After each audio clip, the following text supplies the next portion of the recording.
Aș dori din toată inima să aduc un cuvânt de mulțumire, în primul rând, Domnului Iisus, care mi-a redat din nou viața.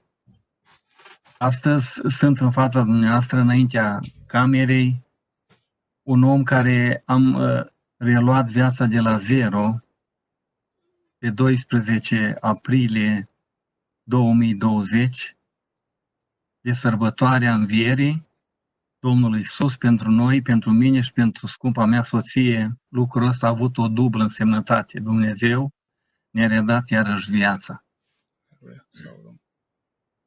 În mintea mea și în inima mea sunt multe lucruri și aș putea să vă povestesc ceasuri întregi, dar aș vrea cu ajutorul Domnului, în jumătate de oră, să pot expune și mă rog Domnului să-mi dea o coerență în exprimare și în gândurile care ar trebui să vă întărească credința voastră, și vreau să-L preamăresc pe Dumnezeu, că Dumnezeu este la cârma tuturor lucrurilor. Aș vrea să vă spun că pe data de 5 martie am zburat spre Canada. Avem o fată căsătorită acolo în Canada cu un copil de-a fratelui Bârsan. Am ajuns la ei și am stat câteva zile, după care am plecat în America. Era programată să facem o misiune de o lună și ceva în Statele Unite, mai multe state.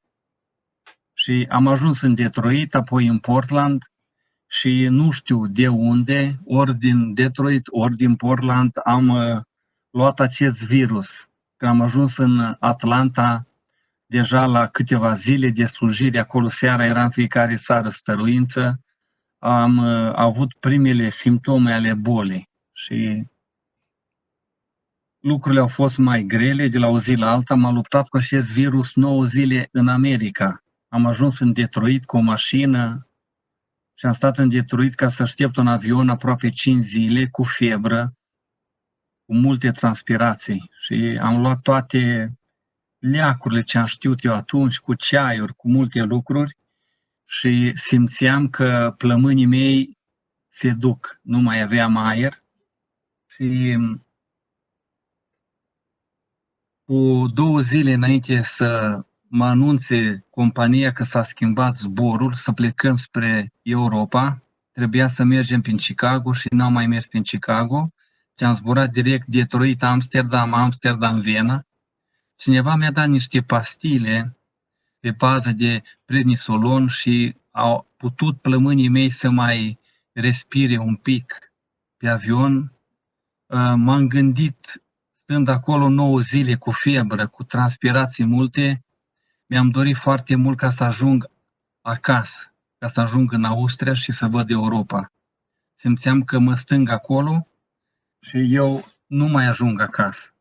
Dar Dumnezeu care e bun, Dumnezeu care trăiește, Dumnezeu care este la cârma tuturor lucrurilor și a vremurilor, și El face în ceruri tot ce vrea. Sus pe pământ, sus în ceruri și jos pe pământ, pentru că e Dumnezeu mare și puternic. Și cât voi trăi de azi înainte, îl voi preamări pe Dumnezeu înainte de orice cuvânt, să spun că Dumnezeu trăiește și El mă vindecă și astăzi. Vreau să vă spun despre acest virus că există, nu sunt conspirații în spate. Acest virus există, nu știu, e o armă biologică, nu știu de unde, dar când intră în trupul omului ca o fiară metalică din fier, te farmă tot înăuntru. Ai dureri costale, ai dureri care nu le poți exprima în cuvinte. Am fost bolnav de gripă, de alte lucruri, dar ca acest virus te farmă tot înăuntru, nu-ți mai încape în tine organele și plămânii, simți că explodezi și apoi, rând pe rând, îți ia aerul și mori subit, în somn. Cum au murit 10.000 de oameni. Personal, nu am crezut că voi mai ajunge ca să-mi văd copiii. Nu le-am spus de acolo din America încă nimic, doar când eram pe drum spre casă, le-am scris din Olanda că sunt bolnav.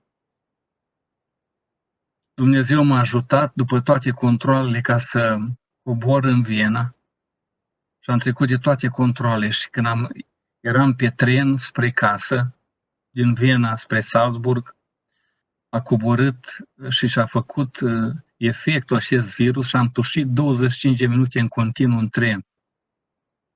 Când am ajuns acasă, după scurt timp, iubiți frați și surori și dragi copilași, am fost luat cu targa și dus la spitalul din Austria. Când am ajuns acolo, eram în febră și suflam foarte greu, într-o febră mare. Simțeam deja durerile morții. Când m-au văzut medicii, mi-au spus așa: plămânii tăi sunt foarte infectați, bronhiile tale sunt foarte infectate.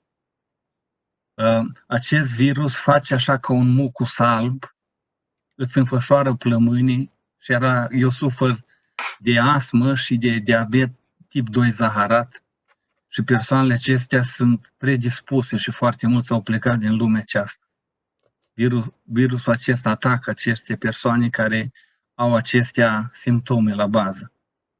Dar Dumnezeu, care este puternic, așa cum spuneam și vreau să repet ori de câte ori am ocazia, Dumnezeu a scris viața în dreptul meu. Medicii au spus: facem tot ce ne este în putință să facem. Și vreau să mă folosesc de Biblie, de Sfânta Scriptură, că sunt în fața dumneavoastră și mă ascultați. Aș putea să spun și fratele Iosif Anca m-a sunat de câteva ori foarte îngrijorat, fiind un prieten vechi. Mi-a spus: frate Cornel, de astăzi înainte vei fi dator.